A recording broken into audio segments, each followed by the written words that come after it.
ဒါအပိုင်းနှစ်ပေါ့ဗျာအပိုင်းနှစ်ပေါ့နော်ထိုင်းမှာရှိတယ်အဲ့ဒီဗဇက်ပြစ်ဒဇာမနဲ့ကျမကိုရှင်တို့ကတိုက်ခိုက်ခိုင်းမှုရှင်တို့ချိန်ဆက်မဲဆိုတာကျမကြိုးပြီးတော့တိတ်ထားပြီးသားဖြစ်တယ်ပေါ့နော်ဘာဖြစ်လို့လဲဆိုကျမအရင်လုံးကလူမဟုတ်ဘူးနော်ကျမရှင်တို့နဲ့ကွဲတဲ့15နှစ်အတွင်းမှာကျမရှင်တို့အရင်လုံးကတိတ်ထားတဲ့အနေထားထက်အများကြီးကိုထက်မြက်နေတဲ့ဆရာတယောက်ဖြစ်နေတယ်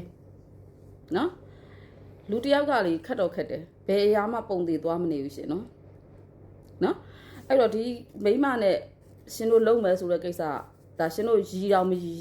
ရသေးပါဘူးเนาะနောက်တစ်ချိန်ကျရင်တော့ဖြစ်လာလိမ့်မယ်ဒါမဲ့အခုရှင်တို့ကြိုးပြီးသတိပေးလိုက်တာကျမကြိုးပြီးတော့မက်ထားပြီးသားဖြစ်တယ်ကြိုးပြီးတော့တိထားပြီးသားဖြစ်တယ်เนาะအဲ့တော့လှုပ်လို့ရှိရင်ရှင်တို့ဘာဖြစ်မလဲဆိုတော့ तू ကဗဇက်ပြစ်ဒဇာရှင်တို့ကလည်းဗဇက်ပြစ်ဒဇာတွေဖြစ်တယ်เนาะစိတ်ဓာတ်ချင်းကတော့တူပါတယ်เนาะဒါမဲ့ရှင်တို့ roll out တာပေါ့နော်။ तू ကဗဇက်ပြစ်ဒဇာမှာပါဖြစ်လေ။ဒီဆက်ကိစ္စတွေသွားတယ်ဗဇက်ပြစ်ဒဇာ။နော်။ရှင်တို့ကဘာဖြစ်လဲရှင်တို့ကဗဇက်ပြစ်ဒဇာကိုမှရှင်တို့ကသူတော်ကောင်းအောင်ဆောင်ပြီးတော့နိုင်ငံရေးလမ်းကြောင်းသွားတာဒီမှာသူတို့ကရှင်တို့နဲ့သွားတွဲလိုက်လို့ရှင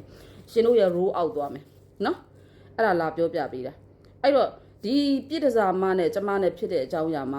ာကျမမှန်တယ်ဆိုတာလေဒီထိုင်းနိုင်ငံမှာတော်လိုင်းရေးလုပ်နေတဲ့လူတွေအကုန်သိတယ်။သိလား။နောက်ဒီတော်လိုင်းကြီးမှာစိတ်ဝင်စားနေတဲ့ပြည်သူလူထုတရက်လုံးကလည်းသိတယ်ဗျာအဲ့တော့ဘာဖြစ်လဲရှင်တို့ပဲစောက်ချက်ကကိုရဲဦးမှာရှင်းလားမသိဘူးနော်ပြောလိုက်ပါဦးရှင်တို့ကျမကိုဟလာအခုကျမဘာဖြစ်နေလဲကျမနာမည်ကြီးအောင်လုပ်နေတာမဟုတ်ဘူးကျမအမှန်လေးကြပဲပြောတော့ကျမပြောတာတွေကမှန်တော့ပြည်သူရဲ့ထောက်ခံမှုဟုတ်လားတော်လန်နေတဲ့ဒီကလေးတွေရဲ့ချစ်ခင်မှုလေးစားမှုနောက်ပြီးတော့ဒီပြောမှဆိုဒီတိုင်းရင်းသားတွေရဲ့ကျမပေါ်မှာကျမပြောတာတွေမှန်လို့သူတို့ကကျမကိုချစ်ခင်တာဖြစ်တယ်နော်အဲ့ဒါရှင်တို့ကမနာလို့ဖြစ်နေရလားဟာမနာလို့ဖြစ်ရမှာမဟုတ်ဘူးကျမထက်ရှင်တို့ကစီနီယာရှိတယ်ရှင်တို့နဲ့အရင်ဆုံးစပြီးတော့ရင်းနှီးခဲ့တာရှင်တို့မှန်ကန်ကန်လုပ်ခဲ့ရင်သူတို့ကရှင်တို့ပဲရှိမှာပေါ့ရှင်တို့ကအောက်တန်းကြခဲ့တယ်နိုင်ငံရေးကိုစီးပွားရေးဖြစ်လုပ်ခဲ့တယ်လူကုန်ကူးတယ်ဟာမူရစေဝါရောင်းတယ်ဒီကြားဖြတ်ကိစ္စတွေမှာရှင်တို့ဆက်တယ်လေရှင်တို့လောက်တာဘာအရေးတော့ရိုဟင်ဂျာအရေးနဲ့တရုတ်ရေးကိုလုပ်ခဲ့တာလေနော်ကျမကိုအခုပြောပြီးတော့အောက်တန်းကြပြီးတိုက်ခိုက်နေတဲ့လူတွေကလည်းအဲ့ဒီမိန်းမတွေရောအကောင်တွေရောအဲ့ရိုဟင်ဂျာရေးနဲ့အဲ့ဒီတရုတ်ရေးလုပ်တဲ့လူတွေပဲလုပ်မှာပေါ့ရှင်တို့ကတရုတ်နဲ့ဆက်ပြီးတော့မွေးထားတဲ့လူတွေလေနော်ရိုဟင်ဂျာရေးလုပ်တဲ့လူကလည်းရှင်တို့ကိုပတ်စံပေးထားတော့ရှင်တို့က NGO ထိတော့ရှင်တို့ကကျမကိုလာပြီးထိကျင်တာမစင်စားနဲ့နော်သိလားကျမမှားနေလို့ရှိရင်ပြောထားပြီးသားကြော်ညာပြီးသားရှင်လန်းပေးရတရောင်းစားဖြစ်နေပါစေကျမဒူးထောက်ပြီးတော့တောင်းပန်လိုက်ရှင်းတယ်နော်အေးကျမမှန်နေလို့ရှင်ရှင်လိုမိမမပြောနဲ့ရှင်ပြင်းဖြစ်နေပါစေကျမပါတက်ချမှာလို့ပြောပြီးသားရှင်းလားမသိဘူးနော်ဒီစကားကရှင်တို့ကျမစသုံးလုံးဝိုင်းဘာလို့စသုံးလို့ရှင်တို့အဲ့နောက်ကနေမှတုတ်ပြောနေတဲ့အခါကျမသိလို့တမင်သုံးပေးရဖြစ်တယ်ဒါပြည်သူတွေပြောတာမဟုတ်ရှင်တို့တွေတီးတန့်ပြောတာရှင်တို့လိုအောက်တန်းစားတွေနော်ဒါနီကုန်းချုပ်ချင်တန်ပြီနော်နှစ်ပေါင်းများစွာပြည်သူကိုလိန်ညာပြီးတော့နော်ဒီနိုင်ငံရေးလှုပ်ရှားပြီးရှင်တို့တွေပဲချမ်းသာလာတာနော်ပြည်သူလူထုကဒုက္ခရောက်တယ်လေဒီမှာလိုက်လုပ်တဲ့လူတွေကထောင်ကြရတယ်ဟုတ်လားဂယုဆိုင်မခံရအောင်ဒါတချို့ကိုပြောတာပါကောင်းတဲ့လူတို့မပြောဘူးနော်အောက်တန်းစားကျမကိုတိုက်ခိုက်တဲ့အဲ့ရိုဟင်ဂျာရေးနဲ့ပတ်သက်လို့ကျမပြောလို့ကျမကိုတိုက်ခိုက်ဖို့ကြံနေတဲ့အောက်တန်းစားမှတချို့အောက်တန်းစားအကောင်တချို့နဲ့အဲ့ဒီတရုတ်နဲ့သက်ဆိုင်တဲ့အောက်တန်းစားမှတချို့နော်ရှင်တို့ကျမကိုဘယ်ချိန်မှာစပြီးဟိုဖြစ်လဲဆိုတရုတ်ပိုင်လိုင်းပြောတဲ့ချိန်မှာရှင်တို့စပြီးတရုတ်နဲ့သက်ဆိုင်တဲ့ဟာရထားလာတယ်အခုရိုဟင်ဂျာကိစ္စကျမပြောလို့ရှင်တို့ထားလာတခါတည်းပြောလိုက်မယ်နော်အရင်တုန်းကတိုင်းကျမကိုရှင်တို့နိုင်ခဲ့တာမဟုတ်နော်အခုချိန်นี้မှာဆိုရင်စူတောင်းလေရှင်းတယ်နော်ကြားလားကျမကငကိုတုံးကတိုင်းစိတ်သက်မာတဲ့လူတယောက်ခရီးသစ္စာကိုတန်ဖိုးထားတဲ့မိန်းမတယောက်ဖြစ်တယ်ရှင်တို့နဲ့တွေ့မှာဒါရှင်တို့နဲ့တွေ့မှာရှင်တို့အနိုင်ကျရှင်တို့ဝိုင်းယုံမှာဟုတ်လားဒါပေမဲ့ကျမပြောမယ်ကျွန်တော်ဗာတစ်ဖက်ကကျမကိုတောင်းမှန်ငိုယူဆိုတော့ဒါတို့ရှင်တို့မှကြိတ်ခံစားတော့တခုဆိုလို့ရှင်ဝမ်းနေစရာစိတ်မကောင်းစရာတွေ့လို့ရှိရင်ကျမမျက်ရည်တောက်ကြာတာအဲ့ဒါရှင်တို့ရှိရတဲ့ယောဂပဲအဲ့တခုကလွယ်ပြီးကျမစိတ်တက်ကတော့အရင်လိုမာနေသေးပဲအခုချိန်မှပိုတော့မာသေးတယ်နော်ကျမတိုင်းပြည်ကိုရောင်းလည်းမစားခဲ့ဘူးရှင်းလားမသိဘူးနော်ကျမနိုင်ငံရေးလုပ်တဲ့တစ်ချောင်းမှာကိုထမင်းကိုစားတာလုတ်တဲ့အချိန်ရစပြီးယနေ့ရက်ခုအချိန်ထိ29ရက်10လ2025အထိကျမရှောက်ခဲ့တဲ့နိုင်ငံရေးတစ်လျှောက်လုံးမှာကျမကိုထမင်းကိုစားတာဖြစ်တယ် နော်ဘယ်သူရှိရမှာ project လည်းမယူဘာချက်လည်းမယူခဲ့ဘူးနိုင်ငံကိုလည်းရောင်းမစားခဲ့ဘူးဘယ်တိုင်းရင်းသားဦးမှလည်းကျမတို့တို့ရှိမှာထမင်းတစ်လုပ်တောင်မှသွားမယူတော့မစားခဲ့ဘူးလိန်လည်းမလိန်ခဲ့ဘူးရှင်းလားအဲ့ဒီမှာကိုရှင်တို့နဲ့ကျမနဲ့ကတရားတလန့်တန်တလန့်အကုန်ကွာပြီးသားဖြစ်တယ်နောက်လဲကျမဒီနိုင်ငံရေးဆက်ပြီးလှုပ်ဖြစ်နေကျမဒီတိုင်းပဲဆက်သွားနေမှာပဲကျမဘသူ့ကိုဖြစ်ဖြစ်ကျမလှုပ်ပေးလိုက်တဲ့အလုပ်မှာစေတနာမေတ္တာရှိလို့လှုပ်ပေးလိုက်တဲ့အလုပ်မှာငါပြန်ရပါသည်ဆိုတဲ့စိတ်မရှိခဲ့ဘူးရှင်းလားမသိဘူးတခုတော့ရှိတယ်နော်ရှင်တို့ဒါတစ်ခါထပ်ပြီးတော့သတိပေးတာနော်ကျမနဲ့မညှိအောင်နေပါ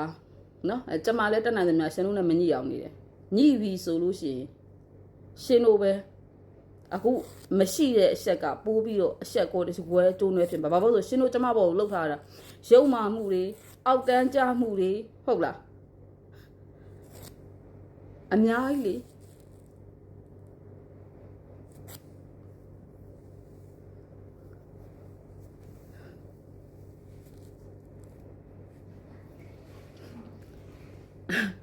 အဲ့တော့ကျတော့ကိုလိပ်ပြလုံးနေဆိုရင်လုံးလို့နော်ကျမကတော့အိုင်လုံးရဲ့ပဲရှင်းလားမသိဘူးဒီချိန်မှာတခုတော့ရှိတယ်ဟိုဘာလို့အရင်တုန်းကလည်းကျမစိန်ခေါ်တာနော်ရှင်တို့ဒီဘိတ်ကိုလာလို့ကျမစိန်ခေါ်တယ်အခုလည်းထပ်ပြီးတော့စိန်ခေါ်ပါတယ်နော်အခုထိုင်းမှာရောက်နေတယ်ဆိုလို့ရှိရင်လူသိရှင်ကြားကျမကိုလူအများရှင်မှာညနေချင်းဆိုင်မျက်လုံးကြီးစုံညီပြီးတော့ပြောမယ်လို့ရှင်းလားနော်အဲ့မှာဘာဖြစ်လဲရှင်တို့ဘက်ကတော့တနက်ပြစ်တာတော့ရုပ်မာမှာဆိုလဲရုပ်မာတော့ဘာဖြစ်လဲ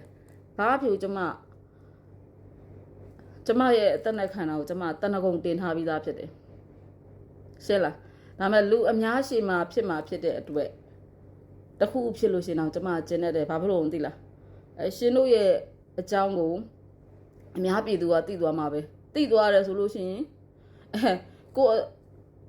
တခုဖြစ်ရတယ်ဆိုရင်တော့တန်တယ်လေရှင်တို့လိုအောက်တန်းစားလို့ယုံပြီးတော့ဟုတ်လားရှင်တို့နောက်ကိုလိုက်နေတာအခုတော်လိုင်းရေးကိုကြည့်လိုက်လေ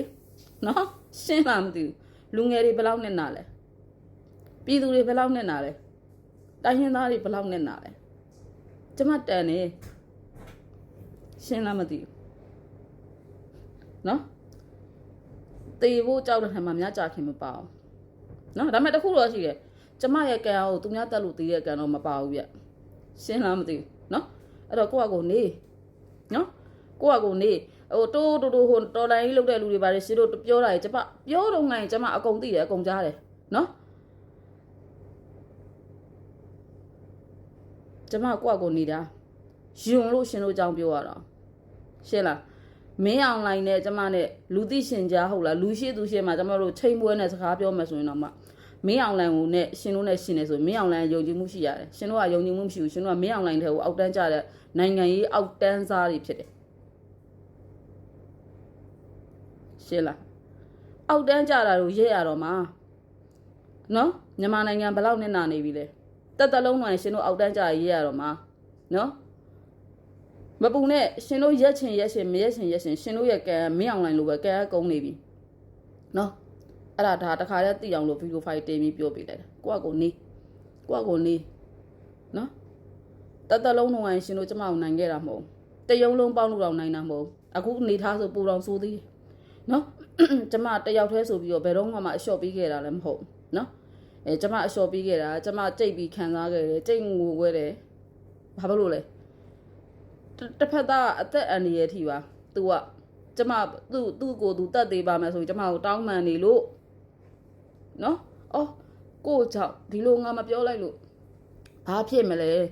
လူတယောက်ရဲ့အသက်ကိုငါကယ်ပြီးသားဖြစ်ပါတယ်ဆိုတဲ့စိတ်နဲ့ပဲအခုကတော့ကျမငဲ့စရာမရှိတော့သူလည်းမရှိတော့သေသွားပြီဆိုတော့နော်ရှင်းလားမသိဘူးကျမမှရှေ့မှာကြည်ရင်ပန်နောက်မှာကြည်နောက်ကျောလို့ပြောထားပြီးသားနော်โอเคကိုသမိုင်းကိုရေးတယ်ဆိုတဲ့စကားအလကားလာတာမဟုတ်နော်စိတ်ကောင်းနှလုံးကောင်းထားပါရှင့်ကိုလည်းကြိုဟောထားပြီးသားရှင့်လင်ကိုလည်းကျမကြိုဟောထားတာလေသူများတက်လို့အသေးဆိုးနဲ့တေမာလို့တေသွားပြီမလားရှင်လဲစေးမတောက်ပြီးတော့တေမာရှင့်စာတာအရာကျမရှင်တို့နဲ့တက်ဆိုင်လာလို့ဇာတာတွေအကုန်လုံးပြီးခဲ့တဲ့73နှစ်လောက်ဝင်ကြိုးပြီးတော့ဘယ်လိုတေရမလဲဆိုတော့ဟောထားပြီးသားဖြစ်တယ် public မှာကိုတင်ထားတာကိုယ့်ဟာကိုနေကင်းနေယုံလို့ပတ်တန်တဲ့ငါနဲ့ ငါ့ကိုထိန်းချုပ်ဖို့လို့ချုပ်